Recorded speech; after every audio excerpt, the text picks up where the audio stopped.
Hello Gemini, Sun, Moon, Rising and Venus signs. Kamusta kayo? Sana po'y nasa mabuti kayong kalagayan. Welcome back po sa Star Tarot. Kung bago kayo rito, welcome din kayo. Thank you for your support. I truly appreciate it. God bless you all. Gemini, paunang mensahe ninyo ay 4 of Summer. Ayan. So, merong opportunity nakakatok sa inyo sa ngayon, pero maaaring hindi mo to hindi mo agad ito mapapansin because you are distracted.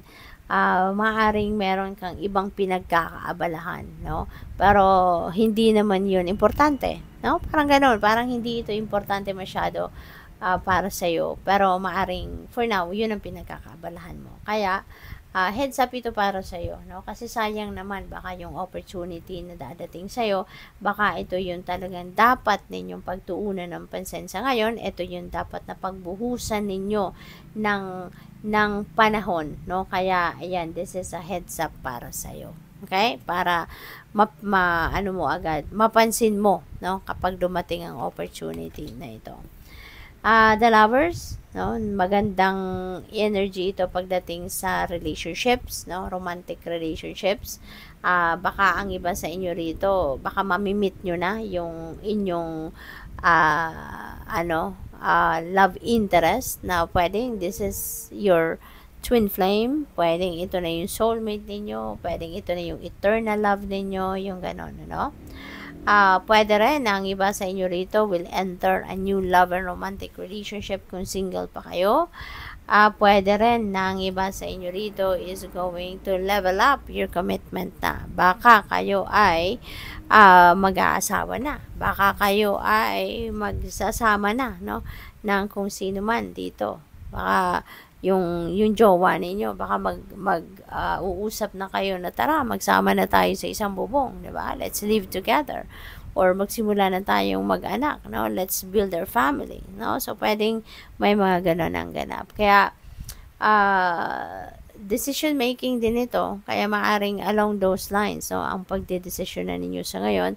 So, reminder lang, pag-isipan mabuti, kasi kung ano man ang magiging desisyon ninyo sa ngayon, that is going to have a long-term effect, sa buhay ninyo. Let's have a great impact sa buhay ninyo for the long term.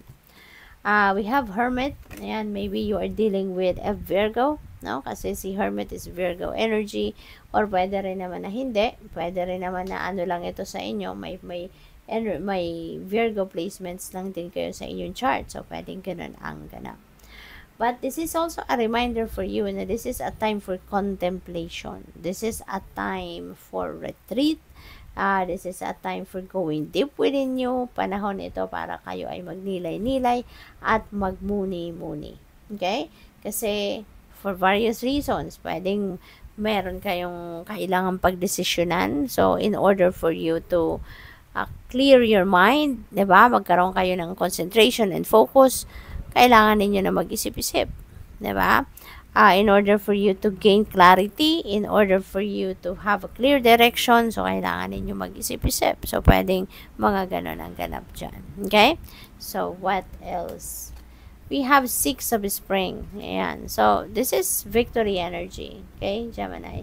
This is victory energy. So, pwedeng ang iba sa inyo rito is going to be victorious, in some way. Pwedeng trabaho yan. Pwedeng meron kayong pagtatagumpayan na trabaho. Pwedeng meron kayong pagtatagumpayan na project, maaaring ganun, or long term na mga ginagawa ninyo, baka pag-aaral din, diba? So maybe sa ngayon, you are definitely going to achieve or accomplish whatever it is that you need to achieve or accomplish, So, pwedeng ganun. Kaya meron din ditong financial reward, Pwede mabigyan kayo ng bonus, pay raise, or baka ma-promote kayo, mabigyan kayo ng mas mataas na posisyon sa trabaho. Kaya this is very exciting, This is very exciting para sa iyo. Deserve mo to, na recognition, deserve mo to na premyo, kumbaga, kasi pinaghirapan, pinagtrabahuan, pinagsikapan ninyo yan. Three of Spring, this is good fortune, no? On your side, mababalot kayo ng swerte sa ngayon talaga. At maaari, no, na meron kayong mga ventures na ginawa na in the past, mga sinimulan ninyong gawin. At ngayon, baka unti-unti na kukuha mo na yung success, no, ng mga ginawa mo in the past. Pwedeng, napipick up ko dito, negosyo, you know, baka meron kayong negosyo, may pinutap kayong negosyo. So, ngayon, baka unti-unti, nagbo-boom na to. Or unti-unti, talagang nag-gain na kayo ng profit, no, from this, from this business. So, pwedeng ganun ang ganap. Possible din, no, ang iba sa inyo dito, Gemini, baka meron kayong travel, no, baka kayo'y aalis, pupunta kayo sa ibang lugar for expansion, pwedeng pag-aaral, pwedeng negosyo, di ba?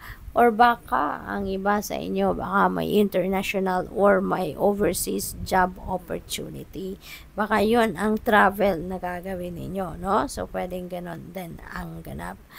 Ano pa ba ang napipick up ko rito? Siguro, ang travel ninyo, nalalapit na, baka kayo naghihintay na lang ng papeles, baka kayo naghihintay na lang ng go signal, no? What else? We have star. Wow, napakaganda. Wish fulfillment ito sa star energy. Kaya, merong mga wishes dito na magka-come to fruition. Meron kayong mga wishes dito na mangyayari na, may mag-ano na, lalabas na, you know, makikita mo na, mahahawakan mo na, i-enjoy mo na, no? So, good luck sa'yo. So, this is also a new beginning. So, definitely, meron kayong sisimulang bagong ganap, no? Meron kayong bagong sitwasyon sa buhay. Good luck. Thank you for watching. Love and light. Namaste.